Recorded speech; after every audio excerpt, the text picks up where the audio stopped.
wabarakatuh. Perkenalkan, nama saya Bilqis Sahabat Media dari kelas 5A Manajemen Sore dengan nomor NIM 241220048. Di sini saya akan menjelaskan dari tugas UAS Pak Reski yang terhormat. Maaf jika ada salah kata, mohon dikoreksi ulang ya Kak. Untuk soal langsung kita bahas dan jawabannya. Resiko banjir.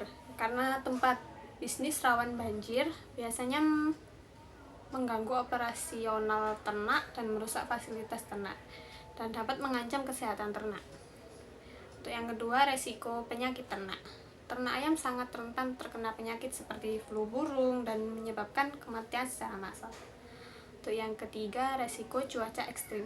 Cuaca yang ekstrim seperti angin kencang, panas, dapat mempengaruhi kesehatan ternak. Untuk yang keempat, gangguan pemasokan pakan ternak dapat menyebabkan gangguan keberlanjutan ternak. Untuk yang kedua, usulan strategi mitigasi resiko. Untuk yang pertama, strategi mitigasi resiko banjir.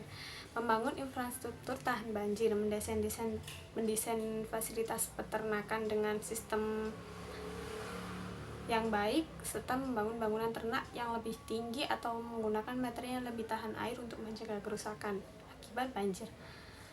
Yang kedua, pemilihan lokasi yang lebih aman. Memilih lokasi yang lebih tinggi atau terhindar dari daerah rawan banjir jika memungkinkan.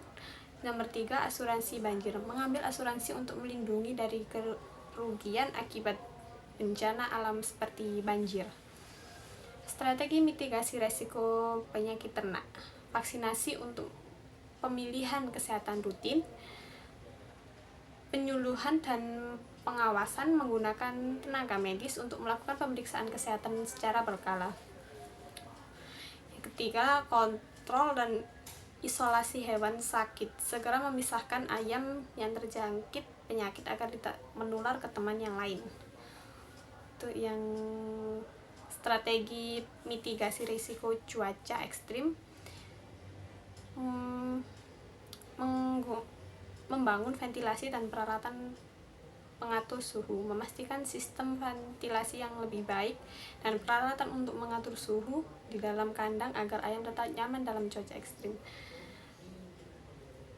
Penampungan untuk cuaca ekstrim. Memiliki cuaca atau tempat penampungan tambahan untuk ayam selama kondisi cuaca buruk.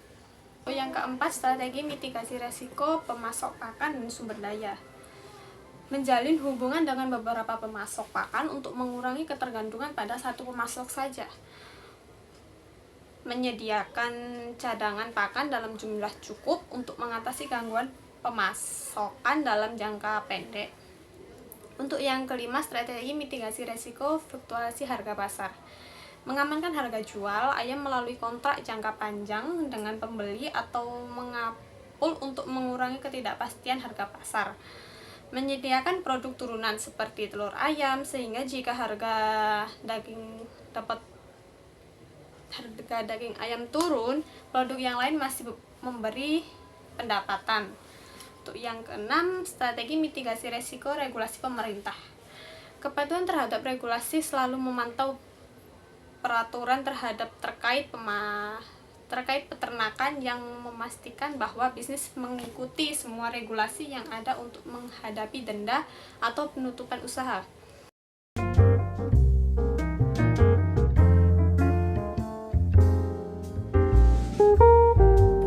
Untuk soal yang kedua akan saya tampilkan. Baik, untuk penjelasan jawaban nomor 2, di sini saya sudah mengerjakan. Untuk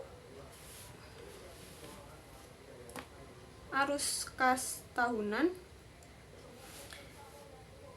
senilai 150 juta ditambah 48 juta dan hasilnya 198 juta. Untuk biaya awal 500 juta ditambah 48 juta dan hasilnya 548 juta. Untuk perhitungan tahun pertama mendapatkan 17 juta sekian. Untuk tahun kedua mendapatkan 157 sekian juta sekian. Untuk tahun ketiga mendapatkan 140 juta sekian. Untuk tahun keempat mendapatkan 125 sekian.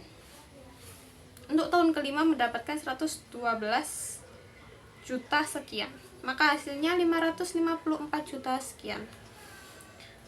Untuk perhitungan NPV, perhitungan tahun dikurangi biaya awal, yaitu 554 juta sekian dikurangi 548 sekian, maka hasilnya 6 juta 645 sekian. Untuk yang B, maka proyek ini layak untuk dijalankan karena menunjukkan potensi keuntungan yang baik. Untuk jawaban lebih rincinya akan saya tampilkan di slide selanjutnya.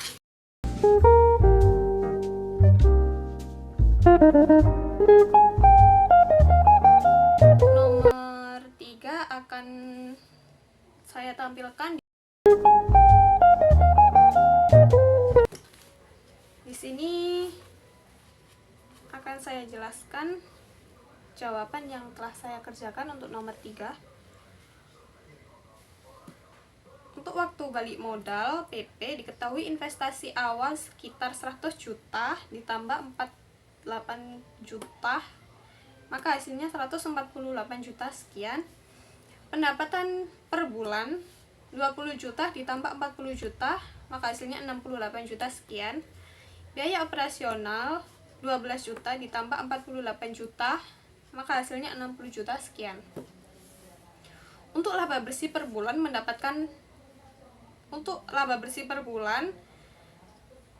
pendapatan per bulan dikurangi biaya operasional. Laba bersih senilai 48 juta sekian dikurangi 60 juta sekian, maka hasilnya 8 juta sekian. Untuk PP-nya, investasi awal dibagi laba bersih bulanan.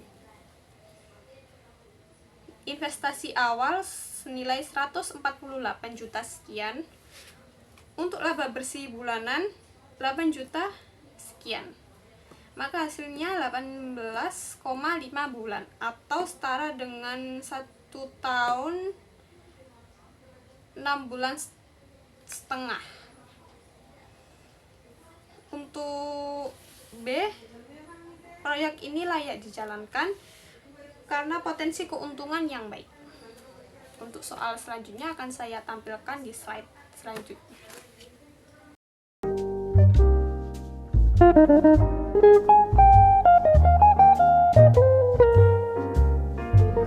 Untuk jawaban nomor 4, diketahui biaya tetap senilai 50 juta sekian ditambah 48 juta sekian, maka hasilnya 98 juta per bulan. Untuk biaya variabel per porsi 25 per porsi. Untuk harga jual per porsi 50.000 per porsi. Untuk BBE porsi biaya tetap dibagi harga jual dikurangi biaya variabel per porsi, maka hasilnya biaya tetap senilai 98 juta dibagi harga jual seporsi senilai 50.000 dikurangi biaya variabel per porsi senilai 25.000, maka hasilnya 98 juta dibagi 25.000, hasilnya 3.920 porsi. Untuk yang B, diketahui penjualan per bulan 200 porsi. Biaya tetap 98 juta, variabel per bulan, variabel per porsi sekitar 25.000. Harga jual per porsi 50.000. Pendapatan 2.000 dikali 50.000 sama dengan 100 juta. Biaya variabel senilai 2.000 dikali 25.000,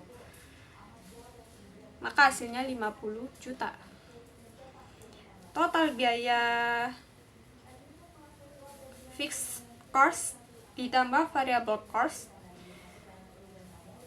yaitu 98 juta ditambah 50 juta, maka hasilnya 148 juta.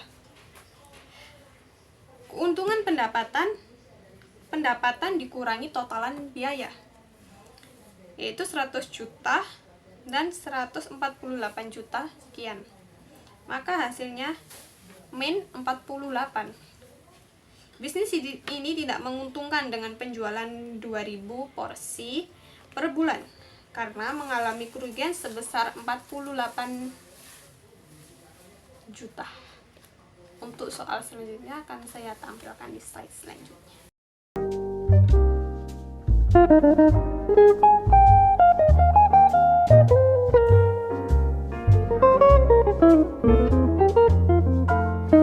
Untuk faktor-faktor yang perlu dipertimbangkan diantaranya biaya transportasi. Lokasi dekat pemasok A akan mengurangi biaya pengangkutan bahan baku. Lokasi dekat pasar B akan mengurangi biaya distribusi produk. Untuk yang kedua, ketersediaan dalam biaya bahan baku. Lokasi A memperluas akses bahan baku dengan waktu pengiriman lebih cepat. Untuk lokasi B membutuhkan waktu lebih lama untuk mendapatkan bahan baku yang dapat meningkatkan biaya. Untuk yang ketiga, akses ke pasar. Lokasi B memungkinkan waktu respons lebih cepat terhadap permintaan pasar dan penurunan resiko keterlambatan pengiriman. Untuk yang keempat, infrastruktur dan aksesibilitas. Ketersediaan jalan, pelabuhan, atau fasilitas lain di sekitar lokasi sangat penting untuk mendukung logistik. Untuk yang kelima, biaya operasional. Faktor seperti harga lahan, pajak daerah, atau biaya tenaga kerja di masing-masing lokasi dapat mempengaruhi keputusan. Untuk yang keenam, kebutuhan waktu produksi. Jika bahan baku mudah rusak, lokasi dekat pemasok A akan menjadi lebih menguntungkan. Sebaliknya, jika produk memiliki masa simpan terbatas, lokasi dekat pasar B lebih ideal.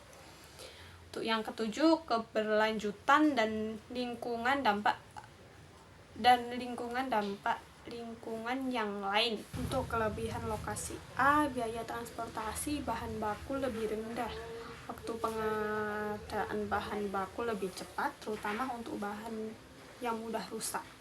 Untuk B, biaya distribusi produk lebih rendah, respon yang lebih cepat terhadap permintaan pasar, peluang membangun hubungan yang lebih dekat. Untuk kekurangan A, biaya distribusi di pasar utama lebih tinggi, waktu pengiriman produk lebih lama, yang dapat mempengaruhi kepuasan pelanggan. Untuk kekurangan B, biaya pengangkutan bahan baku lebih tinggi, waktu pengiriman bahan baku lebih lama, yang dapat mengganggu kelancaran produksi. Untuk sekian, terima kasih. Maaf jika ada salah kata.